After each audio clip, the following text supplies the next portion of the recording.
Hey guys, Berry Meat. This is Anastasia Autumnfire, and this is my 6th video for the YouTube Pagan Challenge. This week's subject is something along the lines of other cultures that influence your path. As an eclectic witch, that's a lot. I'm very much a person where I'll read something, I'll see something, I'll hear about something, and if it resonates with me, I'll study it and find ways to tweak it to make it more personal and adapt it to my practice. So a lot of different cultures, a lot of different traditions, they can find their way into my path without any issue. For the sake of this movie, I am going to talk a little bit about the 3 major traditions that affect me.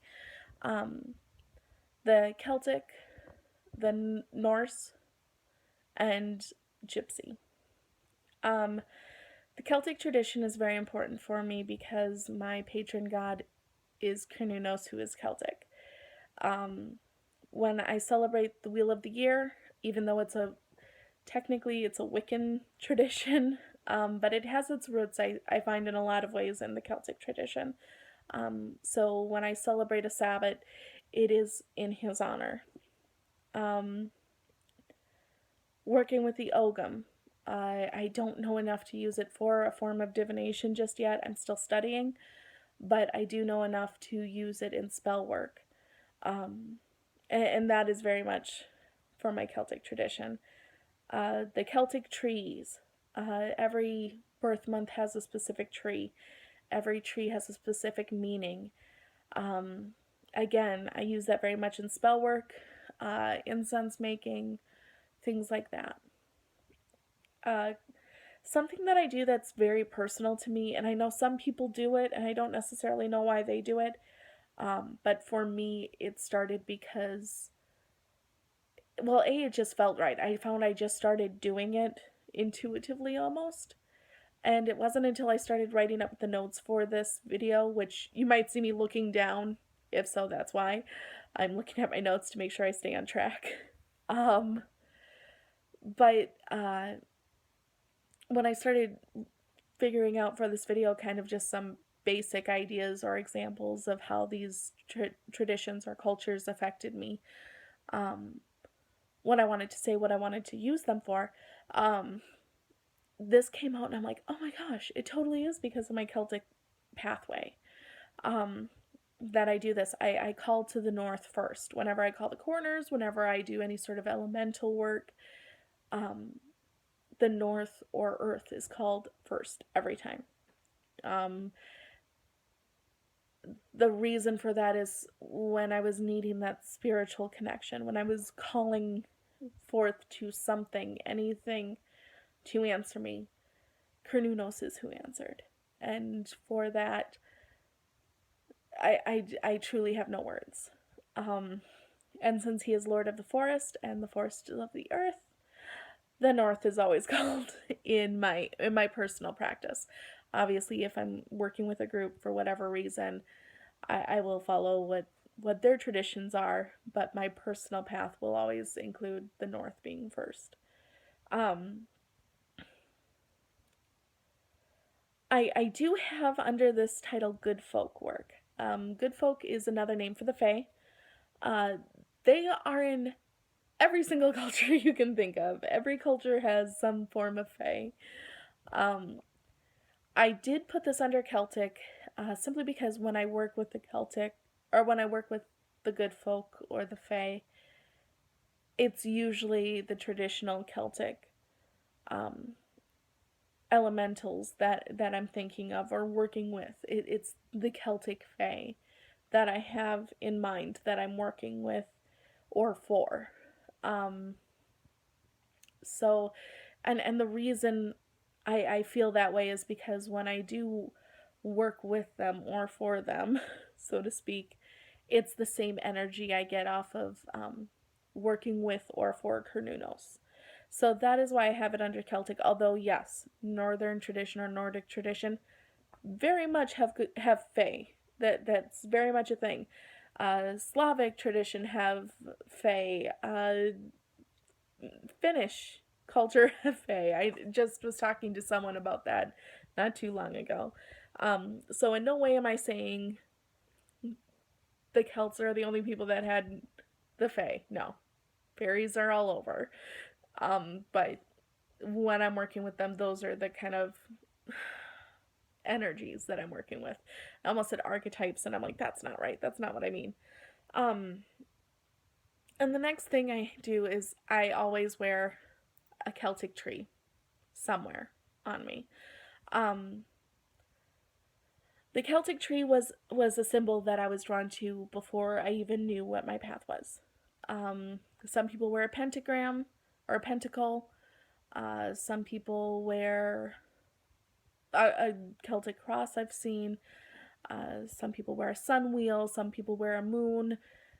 My power definitely has always been somewhat involved with the Celtic tree. So that is very much a symbol of my path. And I don't think that will ever change. I definitely see the magic in every other symbol that's out there as well, but for me personally, that's what resonates. The next tradition that I uphold or work with is the Northern tradition or the Norse, uh, Nordic, or however you would want to phrase that. Sorry, I'm adjusting how I'm sitting.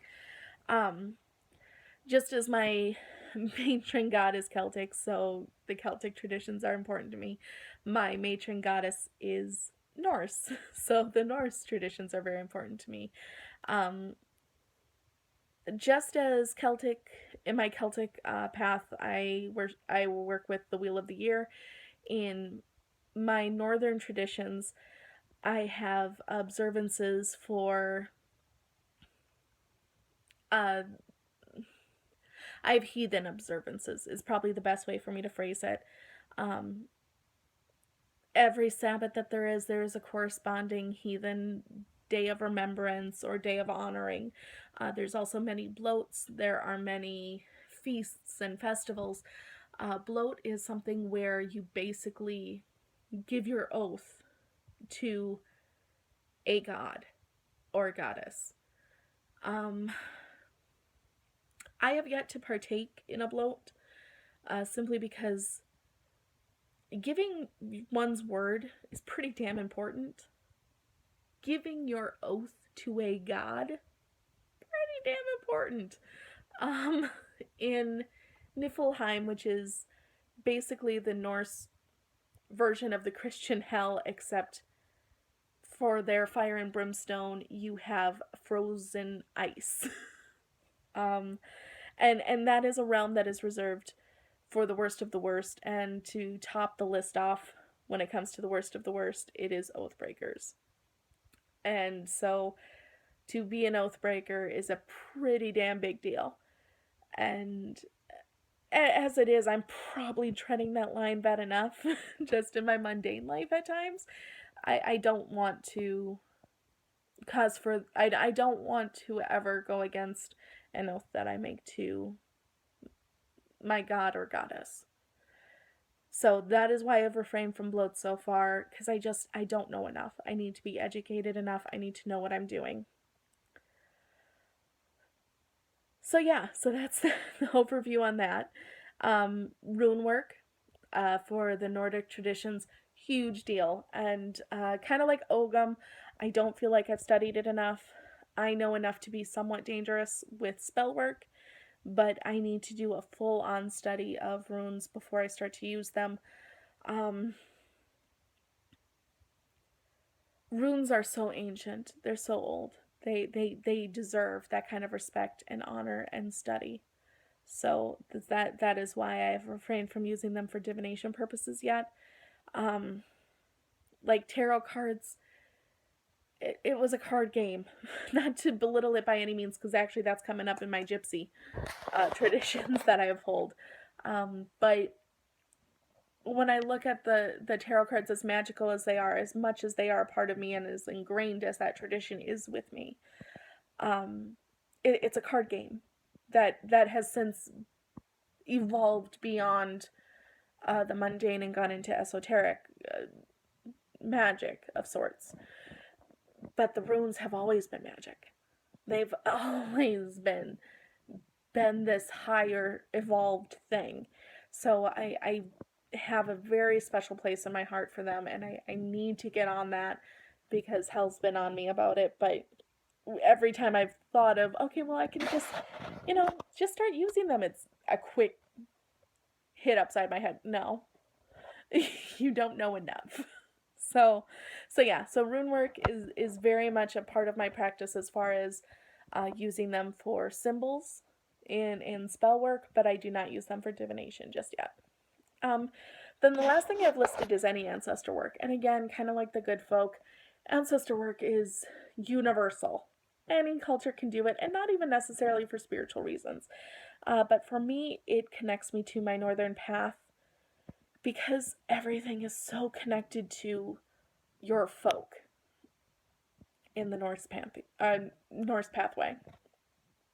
I almost said pantheon, which still would be correct, but no. When it comes down to it, if I'm working with the Celtic side of my practice, it is very much about me. It's about this life experience. It's about bettering the world as I can right now. It's the present. When I work with my Nordic traditions and my North pathway, it becomes about my past, the people that have come before me, my web of weird. How do I resolve past inertia that has been given on to me? Then what have I put into the world that will cause inertia for my daughter and her kids and God knows who else? It's all very connected, and it's all very much about owning your weird and owning your destiny and your choices and really being responsible for them. So when I work with spirits or ancestors, I very much tie it into that place of my northern path, because that's where I feel that connectedness. Both my Celtic and northern traditions have some reoccurring themes. It's all about honor. It's about doing the right thing, not the easy thing. It's about sacrificing for something. If you want something, you have to give to get. Nothing comes for nothing. Nothing is free. It's all about taking that higher road, evolving, becoming more. Both of my Celtic and Northern traditions have taught me those things. So that's just kind of a brief summary of those. I did want to go over Gypsy culture real quick that I've learned, because it is what started me on my path. It's what I learned from my grandma when I first was a kid, and it's very much home to me. I often look at Cernunnos. Cernunnos is my forest. Hell is my night. And Gypsy culture is my hearth. That is what it is. It is the fire. It is the spark within me. It is what keeps me going. Gypsy as a people, gypsies are not necessarily pagan. Gypsies are very much, in fact, I think they're usually Christian, or I believe Orthodox. Gypsy just refers to nomadic people. But my ancestors were pagan gypsies, and my grandmother handed down a lot of knowledge to me. My kitchen witchery and love of herbs, I definitely see as part of my gypsy roots. You stir the pot of soup one way. You stir it for, bringing things in. If you want to get rid of things, you stir the other way. I learned about clockwise and counterclockwise, or docile and wintershins, from the age of 5 and up, when I learned to cook soup with my Grandma Marie. You had to appease the house spirits, otherwise they'll keep you up all night with whistling. You better have a kitchen altar with a kitchen witch, because if you do not have that, your hearth is never going to bring you good things. these kind of superstitions came. The evil eye was a thing.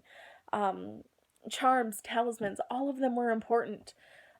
Correspondences, that is really where I got my love for correspondences, because crafting, you made these talismans, you made these charms, you made these little uh, folk magic uh, baubles to carry with you to bring you luck. And you know what, sweetie? If you want money and you used a purple ribbon, really, I guess you might be able to stretch it saying it's a color for royalty, but you would be better off using green or gold. And that's just it was how it was. And um tarot was a huge thing. My grandma Marie could read tarot cards like nobody's business. And my friend, the only other person I've been able to see read tarot cards the way she could, is my friend Brandon. He can whip out his cards and be like, that sounds bad. He can use his cards and not have his book, not have any sort of guide. He just knows. He has that intuitive spark and spirit about him. Um, and I really envy that, and I need to get better at that, and I'm trying to, but my weekly study of tarot has turned into like a monthly study of tarot. Each card gets a month. I need to get better about that. But yeah, my tarot study is definitely to honor my gypsy culture. Um, Reading embers was another big thing, and again, I know that's not strictly gypsy, but my dad taught me, and he was taught by his mom, which was my grandma Marie, and it was something we shared, and something that I love doing even to this day. And I do cite that as my gypsy heritage. And I kind of said this before, but my crafting, I totally cite as much as I can do crafts for my Celtic path and my northern path, and learning about Wicca and anything else. If I were to learn about Buddhism, and I know I would continue to craft, and it wouldn't be because of Buddha, it would be because of my gypsy roots, because that's where I learned to do it. If you want something, you need to make something so that you have something to focus on. Um, yeah, if you're making a pot of soup to drive away illness, why not, you know, work on the spoon and carve into it or burn into it to get that right. And yeah, you better be using a wooden spoon, sweetie. I mean, it was a thing. And just so many things that I do in my everyday life and I wouldn't think twice about came from my gypsy roots. Uh, it's a total other video if I were to list everything I learned, and I would still not list everything.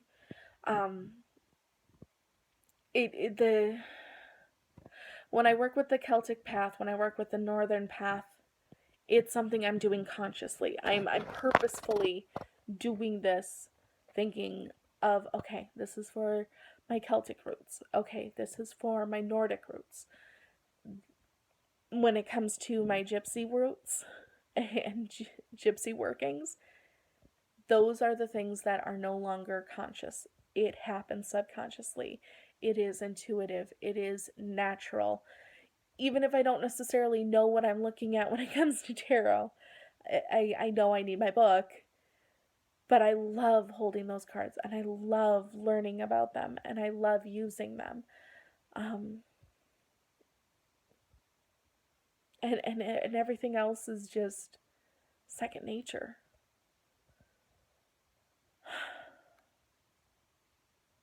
So yeah, I'm going to leave it there now that we're approaching 20 minutes. Yikes, I swore this was going to be a quick video. Sorry, guys. But yeah, I think I've kind of given a good enough, not a good enough, it's a horrible way of phrasing it, but I think I've given kind of a rundown of the 3 areas that most influence me and continue to influence me. And obviously, there's so many more things that come into my everyday, and I don't even necessarily know where I've got them, because as an eclectic witch, you just kind of grab a little here, twist and tuck, and it's good to go. Oh my goodness. I'm sorry. Whenever I start talking about the past with my grandma Marie, I end up giggling. So, yeah, I'm definitely going to end the video before I get too crazy. But, I hope you enjoyed it. Please like, subscribe, all that fun jazz. And I'll see you guys again next time. Thank you so much. Many blessings. Bye, guys.